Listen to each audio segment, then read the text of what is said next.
This podcast is sponsored by Release Winery.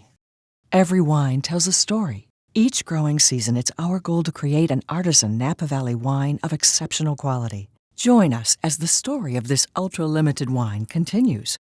Learn more at releasewinery.com.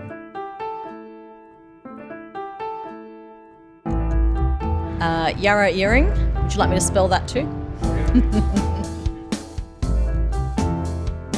Yarra is the river that runs through the valley, and Yering was an Aboriginal word for the area where the vineyard is. 4 years.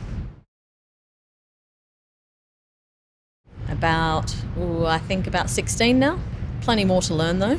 We mostly make reds, only a small amount of Chardonnay, and then on our vineyard we can grow Pinot, Shiraz and Cabernet. So yeah, quite a diverse range of wines. A little bit of Chardonnay and a little Semillon Sauvignon Blanc blend. A tiny bit of Viognier, and which we co-ferment with Shiraz but make a little bit of straight Viognier, and some Marsanne that goes into our dry red wine number 2, the red blend. It was planted in 1969 by a gentleman called Dr. Bailey Carradis. So the first vintage was 1973. Yeah, I drank a little bit of wine, but not, I wouldn't say I was a connoisseur by any stretch of the imagination. And I came into the wine industry through horticulture, which is what I studied, and I would work in garden centres, and then I went to work in the vineyard to do some pruning, and made my way into the winery for the following harvest, and never went back out to the vineyard in an official capacity anyway. Now I like to swan around there and say, we need to do this, we need to do that, sure, to get to grow better fruit. I think I just liked being outdoors, really, and nature and things like that. So I just decided when I left school, that I didn't really want to be in an office or in air conditioning. I wanted to be kind of in the great outdoors, I suppose, and so that's why I went down that path. Yeah.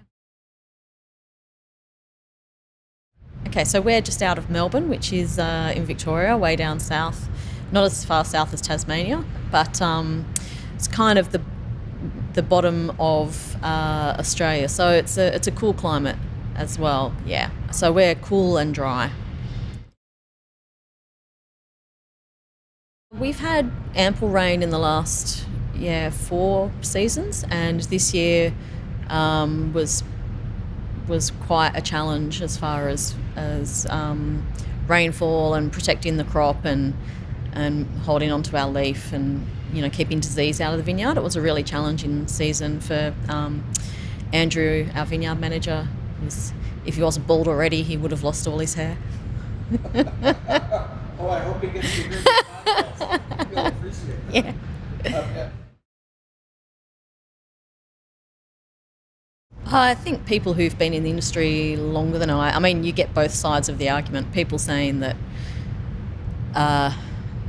it doesn't exist, and people saying, but the same people saying, but our vintages are getting earlier. So for me, particularly having recently 4 years ago moved to the Yarra Valley, and people talk about what our start of our harvest date is a good 2 weeks earlier than what it was, say, 20 years ago. So I think we are also making different styles of wine as well, but I think it's safe to say it's pushing our growing season, making a shorter growing season.